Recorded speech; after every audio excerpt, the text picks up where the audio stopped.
वासुदेवाय। श्रीमद् भागवत महापुराण के नित्य प्रतिपठन में आज हमारा अभी तक हमने दसम स्कंद के 9वें अध्याय में भगवान श्री कृष्ण का उखल से बंध जाना। आज हम जानेंगे 10वां अध्याय यमला अर्जुन का उद्धार।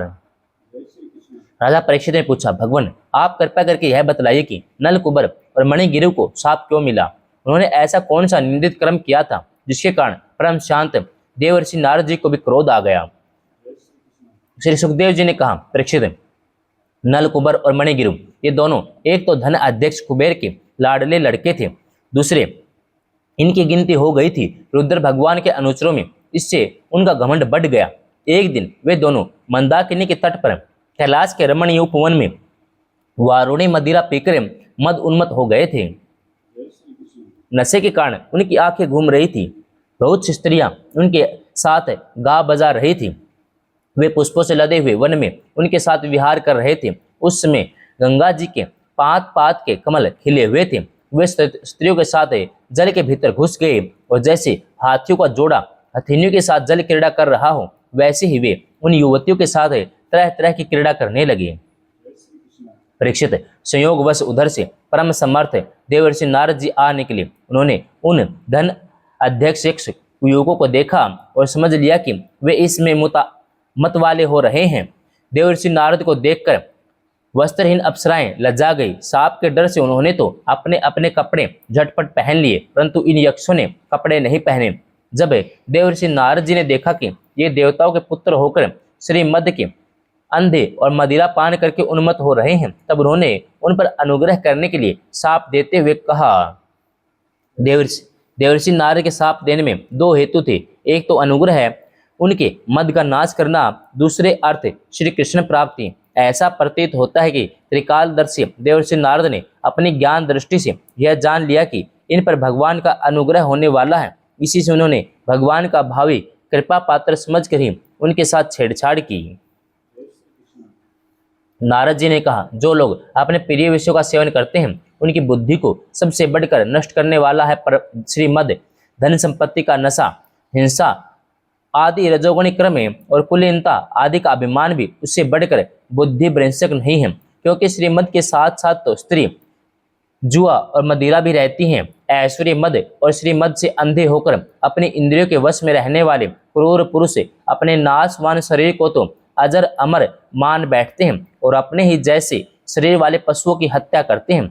जिस शरीर को भूदेव, नरदेव, देव आदि नामों से पुकारते हैं, उसके अंत में क्या गति होगी? उसमें कीड़े पड़ जाएंगे, पक्षी खाकर उसे विष्ठा बना देंगे, या वह जलकर राख का ढेर बन जाएगा। उसी शरीर के लिए प्राणियों से द्रोह करने में समर्थ मनुष्य ऐसा कौन सा स्वार्थ समझता है? ऐसा करने से उसे नरक की प्राप्ति होगी। बतलाओ तो सही, यह शरीर किसकी संपत्ति है? अन्न देकर पालने वाले की या गर्भाधान कराने वाले पिता की? यह शरीर उसे 9 महीने पेट में रखने वाली माता का है, अथवा माता को भी पैदा करने वाले नाना का? जो बलवान पुरुष बलपूर्वक इसे काम करा लेता है उसका है, अथवा दाम देकर खरीद लेने वाले का? चिता की जिस धधकती आग में यह जल जाएगा उसका है, अथवा जो कुत्ते सियार इसको चीथ चीथ कर खा जाने की आशा लगाए बैठे हैं उनका है? यह शरीर एक साधारण सी वस्तु है, प्रकृति से पैदा होता है, उसी में समा जाता है। ऐसी स्थिति में मूर्ख पशुओं के सिवा ऐसा कौन बुद्धिमान है जो इसको अपना आत्मा मानकर दूसरे को कष्ट पहुंचाएगा, उसका प्राण लेगा? जो दुष्ट श्रीमद से अंधे हो रहे हैं, उनकी आंखों में ज्योति डालने के लिए दरिद्रता ही सबसे बड़ा अंजन है, क्योंकि दरिद्र यह देख सकता है कि दूसरे प्राणी भी मेरे ही जैसे हैं। जिसके शरीर में एक बार कांटा गड़ जाता है, वह नहीं चाहता कि किसी भी प्राणी को कांटा गड़ने की पीड़ा सहनी पड़े, क्योंकि उस पीड़ा और उसके द्वारा होने वाले विकारों से वह समझता है कि दूसरों को भी वैसी ही पीड़ा होती है। परंतु जिसे कभी कांटा गड़ा ही नहीं, वह उसकी पीड़ा का अनुमान नहीं कर सकता। दरिद्र में घमंड और हेकड़ी नहीं होती, वह सब तरह के मदों से बचा रहता है, बल्कि देववश उसे भी जो कष्ट उठाना पड़ता है वह उसके लिए एक बहुत बड़ी तपस्या भी है। जिसे प्रतिदिन भोजन के लिए अन्न जुटाना पड़ता है, भूख से जिसका शरीर दुबला पतला हो गया है, उस दरिद्र की इंद्रियां भी अधिक विषय नहीं भोगना चाहती, सूख जाती हैं, और फिर वह अपने भोगों के लिए दूसरे प्राणी को सताता नहीं, उसकी हिंसा नहीं करता। यद्यपि साधु पुरुष समदर्शी होते हैं, फिर भी उनका समागम दरिद्र के लिए ही सुलभ है, क्योंकि उसके भोग तो पहले ही छूटे हुए हैं। अब संतों के संग से उसकी लालसा तृष्णा भी मिट जाती है, शीघ्र ही उसका अंतःकरण शुद्ध हो जाता है। धनी पुरुष में 3 दोष होते हैं, धन, धन का अभिमान, धन की तृष्णा। दरिद्र पुरुष में पहले 2 नहीं होते, केवल तीसरा ही दोष रहता है। इसलिए सत्पुरुषों के संग से धन की तृष्णा मिट जाने पर धनियों की अपेक्षा उसका शीघ्र कल्याण हो जाता है। जिन महात्माओं के चित्त में सबके लिए समता है, जो केवल भगवान के चरणारविंदों का मकरंद रस पीने के लिए सदा उत्सुक रहते हैं, उन्हें दुर्गुणों के खजाने अथवा दुराचारियों की जीविका चलाने वाले और धन के मद से मत वाले दुष्टों की क्या आवश्यकता है। वे तो उनकी उपेक्षा के पात्र ही हैं। धन स्वयं एक दोष है। 7वें स्कंद में कहा है कि जितने से पेट भर जाए उससे अधिक को अपना मानने वाला चोर है और दंड का पात्र है। स सतेनो दंडम अर्हति। भगवान भी कहते हैं, जिस पर मैं अनुग्रह करता हूँ उसका धन छीन लेता हूँ। इसी से सतपुरुष पराये धनियों की उपेक्षा करते हैं।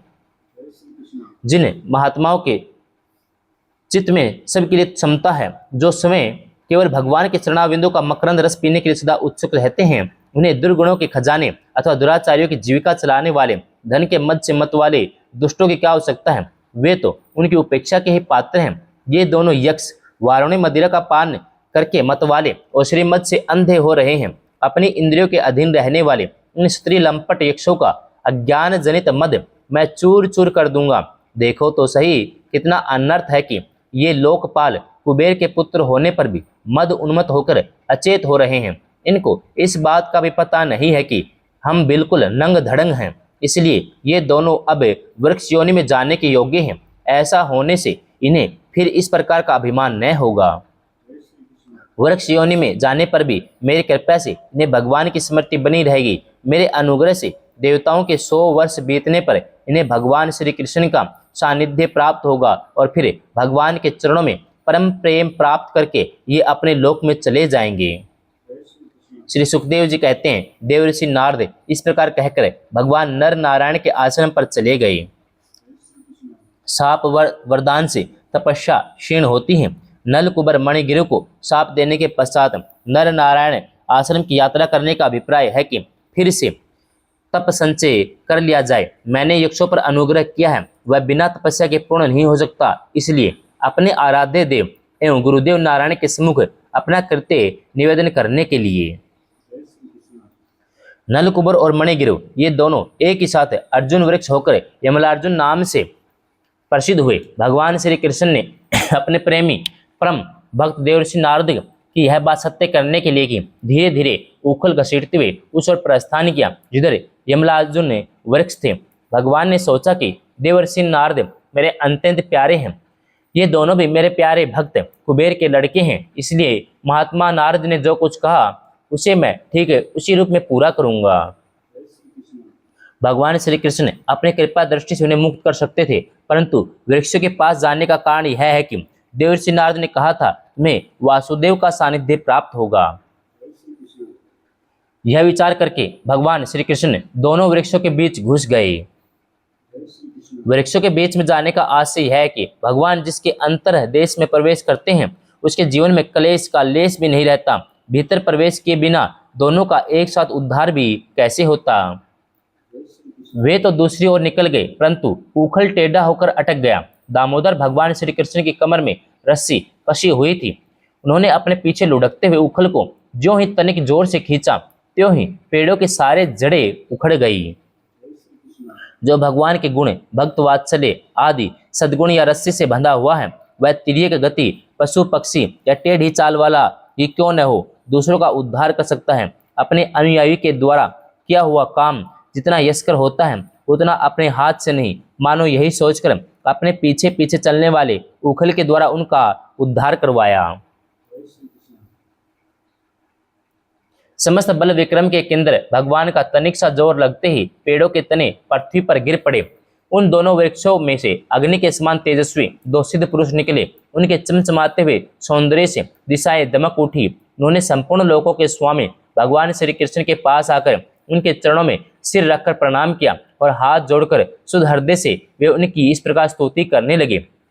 उन्होंने कहा, सच्चिदानंद घन स्वरूप सबको अपनी ओर आकर्षित करने वाले परम योगेश्वर श्री कृष्ण आप प्रकृति से अतीत स्वयं पुरुषोत्तम हैं। वेदक ब्राह्मण यह बात जानते हैं कि यह अव्यक्त और अव्यक्त संपूर्ण जगत आपका ही रूप है। आप ही समस्त प्राणियों के शरीर, प्राण, अंतःकरण और इंद्रियों के स्वामी हैं तथा आप ही सर्वशक्तिमान, काल, सर्वव्यापक व अविनाशी ईश्वर हैं। आप ही महतत्व और वह प्रकृति हैं जो अत्यंत सूक्ष्म एवं सत्वगुण, रजोगुण और तमोगुण रूपा है। आप इस समस्त स्थूल और सूक्ष्म शरीरों के कर्म, भाव, धर्म और सत्ता को जानने वाले सबके साक्षी परमात्मा हैं। वृत्तियों से ग्रहण किए जाने वाले प्रकृति के गुणों और विकारों के द्वारा आप पकड़ में नहीं आ सकते। स्थूल और सूक्ष्म शरीर के आवरण से ढका हुआ ऐसा कौन सा पुरुष है जो आपको जान सके, क्योंकि आप तो उन शरीरों के पहले भी एक रस विद्यमान थे। समस्त प्रपंच के विधाता भगवान वासुदेव को हम नमस्कार करते हैं। प्रभु, आपके द्वारा प्रकाशित होने वाले गुणों से ही आपने अपनी महिमा छिपा रखी है। पर ब्रह्म स्वरूप श्री कृष्ण, हम आपको नमस्कार करते हैं। आप प्राकृत शरीर से रहित हैं, फिर भी जब आप ऐसे पराक्रम प्रकट करते हैं जो साधारण शरीरधारियों के लिए शक्य नहीं है और जिनसे बढ़कर तो क्या जिनके समान भी कोई नहीं कर सकता, तब उनके द्वारा उन शरीरों में आपके अवतारों का पता चल जाता है। प्रभु, आप इस समस्त लोकों के अभ्युदय और निःश्रेष के लिए इसमें अपनी संपूर्ण शक्तियों से अवतीर्ण हुए हैं। आप समस्त अभिलाषाओं को पूर्ण करने वाले हैं। परम कल्याण साध्य स्वरूप आपको नमस्कार है। परम मंगल साधन स्वरूप आपको नमस्कार है। परम शांत सबके हृदय में विहार करने वाले यदुवंश शिरोमणि श्री कृष्ण को नमस्कार है। अनंत हम आपको दास अनुदास हैं, आप यह स्वीकार कीजिए। देवर्षि भगवान नारद के परम अनुग्रह से ही हम अपराधियों को आपका दर्शन प्राप्त हुआ है। प्रभु, हमारी वाणी आपके मंगलमय गुणों का वर्णन करती रहे, हमारे कान आपकी रसमय कथा में लगे रहें, हमारे हाथ आपकी सेवा में और मन आपके चरण कमलों की स्मृति में रम जाएं। यह संपूर्ण जगत आपका निवास स्थान है। हमारा मस्तक सबके सामने झुका रहे। संत आपके प्रत्येक शरीर हैं, हमारी आंखें उनके दर्शन करती रहें। श्री सुखदेव जी कहते हैं, सौंदर्य माधुर्य निधि गोकुलेश्वर श्री कृष्ण ने नल कुबर और मणिगिरु के इस प्रकार स्तुति करने पर रस्सी से उखल में बंधे बंधे ही हंसते हुए उनसे कहा, सर्वदा मैं मुक्त रहता हूँ, बद्ध जीव मेरी स्तुति करते हैं। आज मैं बद्ध हूँ, मुक्त जीव मेरी स्तुति कर रहे हैं। यह विपरीत देखकर दशा देखकर भगवान को हंसी आ गई।